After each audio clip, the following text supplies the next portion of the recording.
আজকে জুলাই মঞ্চ এবং শহীদ পরিবারের সদস্যদের এই সংবাদ সম্মেলনে আপনাদের সবাইকে আবারও স্বাগত জানাচ্ছি। আজকে আমরা একটা লিখিত বক্তব্য আমাদের পাঠ করা হবে এবং আমাদের শহীদ পরিবারের পক্ষ থেকে দুইজন কথা বলবেন আহনাদ আবির আশরাফুলের বোন সাইদা আক্তার এবং শহীদ শাহরিয়ার হাসান আলভির বাবা আবুল হাসান। এখন লিখিত বক্তব্য পাঠ করে শোনাবেন জুলাই মঞ্চের অন্যতম প্রতিনিধি জনাব সাকিব হোসেন। সামনে নিয়ে নিন। ঠিক আছে। আসসালামু আলাইকুম প্রিয় বাংলাদেশবাসী, 26শে মার্চ বাংলাদেশের মহান স্বাধীনতা দিবসে বাংলাদেশের নাগরিকদের জুলাই মঞ্চের পক্ষ থেকে রক্তিম শুভেচ্ছা। আজকের এই দিনে আমরা শ্রদ্ধাভরে স্মরণ করছি এই ভূখণ্ডের স্বাধীনতা সংগ্রামে জীবন বিলিয়ে দেওয়া প্রতিটি আত্মাকে। আমরা স্মরণ করছি স্বাধীনতা পরবর্তী বিগত 54 বছরে দেশের স্বাধীনতা ও সার্বভৌমত্ব সুরক্ষায় জীবন দেওয়া প্রতিটি নাগরিককে। 71-এ আমরা একটি স্বাধীন ভূখণ্ড অর্জন করলেও বিগত 54 বছর ধরে বাংলাদেশকে লড়তে হচ্ছে নাগরিকদের অধিকার ও মৌলিক মানবাধিকারের জন্য। বিগত 54 বছরে একের পর এক স্বৈরাচার জেঁকে বসেছিল বাংলাদেশের উপর, লড়তে হয়েছে তাদের বিরুদ্ধেও। নিজ দেশের ক্ষমতালোভীদের হাতে শহীদ হয়েছেন অগণিত নাগরিক, অগণিত দেশপ্রেমিক। কোন রাজনৈতিক সরকারই এখনো পর্যন্ত বাংলাদেশকে স্বাধীনতার পরিপূর্ণ স্বাদ দিতে পারেনি। সর্বশেষ 15 বছর ছিল পাকিস্তানি হানাদার শাসনের বিকল্প আরেক রূপ। বিগত 15 বছরে ক্ষমতাকে আঁকড়ে ধরার জন্য পিলখানা হত্যাকাণ্ডে 54 জন দেশপ্রেমিক সেনা অফিসারকে হত্যা করা হয়েছে। বিচারের নামে অসংখ্য অবিচার হয়েছে। শাপলা চত্বরে আলেমদের উপরে চালানো হয়েছে বর্বর গণহত্যা। 3টি নির্বাচনে জনগণকে ভোট দিতে না দিয়ে জোর করে ক্ষমতা দখল করাটা ছিল সম্পূর্ণরূপে পাকিস্তানি চেতনার প্রতিচিত্র। এরপর আসে জুলাই আগস্ট 2024। বাংলাদেশের স্বাধীনতা ও সার্বভৌমত্বের বিপরীতে অবস্থান নিয়ে ছাত্র জনতার উপর আওয়ামী গণহত্যা চালানো হয়। যে গণহত্যায় ফ্যাসিস্ট শেখ হাসিনা সরকার ও তার দল, আওয়ামী লীগ ও আইন শৃঙ্খলা বাহিনীর দেশদ্রোহী সদস্যরা সরাসরি অংশ নেয়। জনতার প্রতিরোধে 2000 জীবনের বিনিময়ে বাংলাদেশ পেয়েছে স্বৈরাচার মুক্ত নতুন বাংলাদেশ। বাংলাদেশ এখন স্বৈরাচার ও ফ্যাসিস্টদের ব্যতি রেখে নতুন বাংলাদেশ বিনির্মাণ চায়। এখন সময় গণহত্যার বিচারের ও ফ্যাসিস্ট মুক্ত বাংলাদেশ গড়ার। সেই অপেক্ষায় রয়েছে বাংলাদেশ।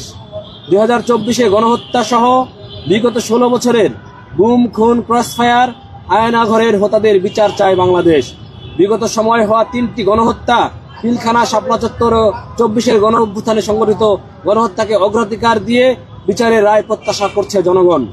বিগত 16 বছরের দুঃশাসনে দেশের মানুষের মানবাধিকার লঙ্ঘন ও গণহত্যা চালানোর অভিযোগে তৎকালীন ফ্যাসিস্ট সরকারি দল আওয়ামী লীগের রাজনীতি নিষিদ্ধ দেখতে চায় জনগণ।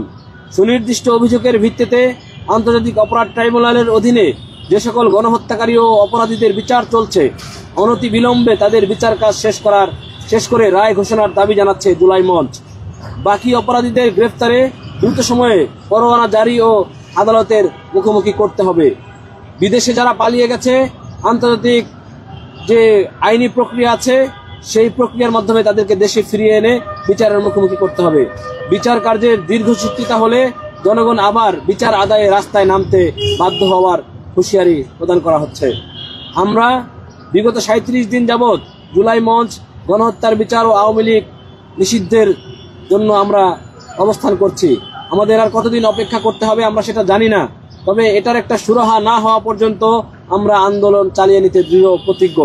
কারণ আমরা চাই না বাংলাদেশে যারা গণহত্যা চালিয়ে নাগরিকদের নিহত করেছে তাদের সাথে নিয়ে বাংলাদেশের ভবিষ্যৎ পরিকল্পনা সাজাতে ও বাস্তবায়ন করতে।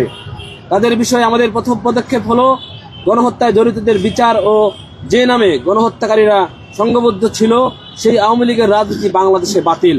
আমরা একটা সুস্থ নিরাপদ সমাজ চাই, যেটা আওয়ামী লীগ যদি এই রাষ্ট্রে এক্সিস্ট করে তাহলে আওয়ামী লীগকে সাথে নিয়ে সেই বাংলাদেশ প্রতিষ্ঠা করা সম্ভব নয়। অধিকতরভাবে দেশ হিসাবে আওয়ামী লীগ ভারতকে আসলেই ওন করে। ভারত সেটা প্রমাণ করেছে গণহত্যাকারী শেখ হাসিনাকে ভারতে আশ্রয় দিয়ে এবং আওয়ামী লীগের বহু নেতাকর্মীদেরকে ভারতে আশ্রয় দেওয়ার মাধ্যমে তারা প্রমাণ করেছে যে ভারত আওয়ামী লীগকে ওন করে এবং আওয়ামী লীগ শুধুমাত্র ভারতকে ওন করে। বাংলাদেশকে যারা ওন করে না, বাংলাদেশের স্বার্থ যাদের কাছে প্রথম প্রায়োরিটি নয়, বাংলাদেশে তাদের রাজনীতি কেন থাকবে সেই প্রশ্ন আমরা রাখছি।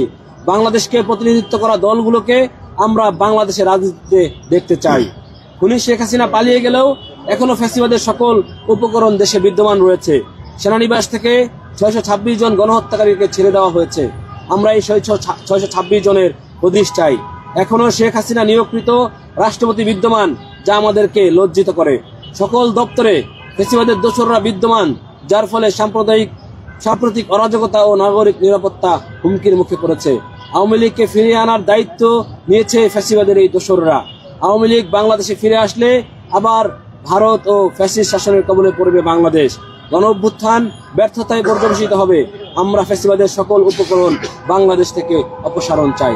ধন্যবাদ সকলকে। ধন্যবাদ আপনাদের। এই মুহূর্তে শহীদ পরিবারের পক্ষ থেকে